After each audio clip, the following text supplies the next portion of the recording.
നമുക്ക് ആദ്യത്തെ പാട്ട് കേൾക്കാമല്ലോ. എന്നിട്ട് നമുക്ക് അടുത്ത വിശേഷം ചോദിക്കാം. അതെ അതെ. എന്നിട്ട് ആദ്യത്തെ പാട്ട് ഏതാ? ഈ വൈറലായ ആ ഗാനം തന്നെ കലക്കി. പ്രവാഹമേ ഗംഗാ പ്രവാഹമേ സ്വരരാഗ ഗംഗാ പ്രവാഹമേ സ്വർഗീയ സായുജ്യ സാരമേ നിൻ സ്നേഹ ഭിക്ഷയ്ക്ക നീറി നിൽക്കും തുളസീദളമാണു ഞാൻ, കൃഷ്ണ തുളസീദളമാണു ഞാൻ. സ്വരരാഗ ഗംഗാ പ്രവാഹമേ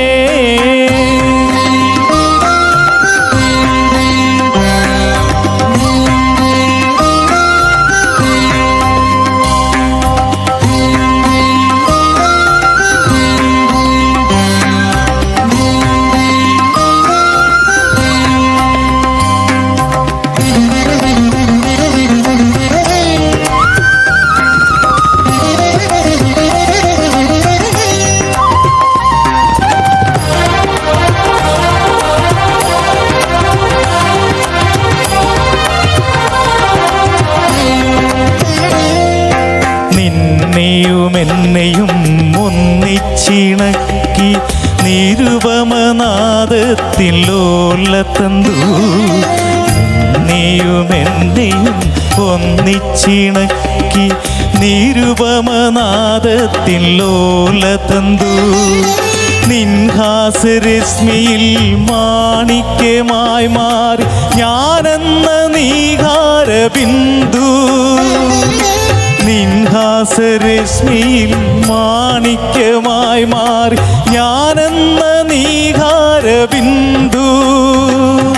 സ്വരരാഗ ഗംഗാ പ്രവാഹമേ സ്വർഗീയ സായുജ്യ താരമേ നിൻ സ്നേഹ ഭിക്ഷയ്ക്ക നീറി നിൽക്കും തുളസീദളമാണു ഞാൻ, കൃഷ്ണ തുളസീദളമാണു ഞാൻ.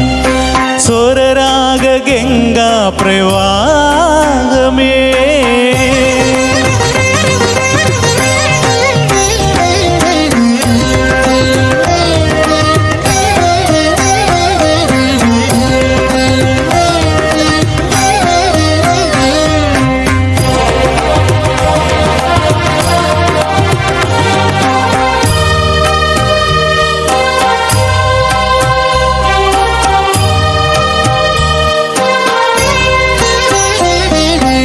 ആത്മാവിൻ നിൻരാഗസ്പന്ദനമില്ലെങ്കിൽ ഈ വിശ്വം ചേതനാശൂന്യമല്ലോ.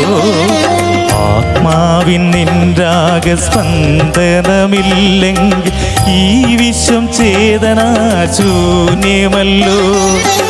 എൻ വഴിത്താരയിൽ ദീപം കൊളുത്തുവാൻ നീ ചൂടും കോടീരമില്ലേ.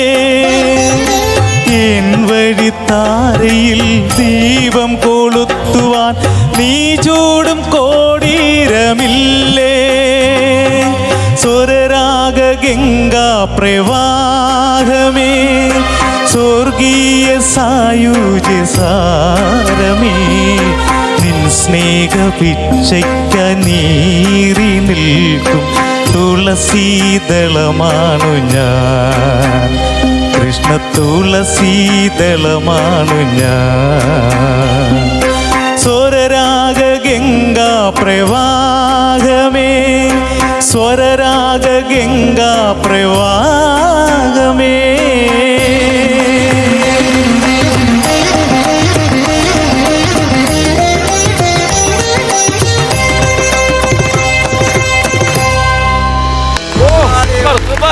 അടിപൊളി ചേട്ടാ. റേഞ്ച് എന്നൊക്കെ പറഞ്ഞ അസാധ്യ റേഞ്ച് ടെനിച്ചേട്ടാ. അതല്ലേ ഏറ്റവും മുകളിൽ കയറിയെന്നാണ് ചെയ്യുന്നത്, പുട്ടിയടിക്കുന്നത്. ആ റേഞ്ചിലാക്കി അതിന്റെ മുകളില് അത് നല്ല തേനൂർന്ന ശബ്ദം. ഈ സ്വരം നന്നായിട്ട് സൂക്ഷിക്കുന്നുണ്ടല്ലേ? ഉണ്ട്. പഠിക്കുന്നുണ്ടോ പാട്ട്? സംഗീതം പഠിച്ചിട്ടില്ല. എന്തുകൊണ്ടാ പഠിക്കാത്ത? എന്താണ് ജീവിത സാഹചര്യം കൊണ്ടാ പഠിക്കാൻ. അല്ല ഇപ്പൊ ഒരാൾ വന്ന് പഠിപ്പിക്കാന്ന് പറയണത്, സൗജന്യമായിട്ട് പഠിക്കാൻ പോവോ? തീർച്ചയായിട്ടും പോവും. അപ്പൊ തീർച്ചയായിട്ടും ഈ ഷോ കഴിയുമ്പോഴേക്കും അതിനുള്ള ആൾ വരും. ഓക്കെ, സന്തോഷം. കാരണം ഈ ടെക്നിക്കലായിട്ടും കൂടി ഈ വോയിസ് ഈ ഇതെടുത്തു കഴിഞ്ഞാല് വേറെ ലെവലിലായിരിക്കും. സത്യം. അതിന്റെ മുകളിൽ പോയി പൊട്ടിയിടേണ്ടി വരും. അല്ല, വീട്ടിലാരൊക്കെയാണുള്ളത്? വീട്ടിൽ അമ്മ, വൈഫ്, മോള്. വൈഫിന് ജോലി എന്തെങ്കിലും ഉണ്ടോ? തിരുവല്ലാല് ഒരു ഓൾഡ് ഏജ് ഹോമിൽ ചെറിയ ജോലിയുണ്ട്. വൈഫിന്റെ പേരോ? രാജശ്രീ കെ. മോളുടെ പേരോ? ഭാഗ്യലക്ഷ്മി. അഖിലക്ഷ്മി എത്രല്ല പഠിക്കുന്നത്? ഭാഗ്യലക്ഷ്മി 9ാം ക്ലാസ്സിൽ. 9ാം ക്ലാസ്സിൽ. വിനോദ ഗാനമേളകൾക്ക് പാടുന്നുണ്ടോ? ഇല്ല, ആരും വിളിക്കാറില്ല. പാട്ടുപുസ്തകമൊക്കെ ഇപ്പൊ ഇങ്ങനെ തയ്യാറാക്കി വെച്ചിരിക്കുകയാണ്. അതാ ഇഷ്ടം കൊണ്ട് ഇഷ്ടം കൊണ്ട് എഴുതുന്നു, ഇങ്ങനെ പോകുന്നു.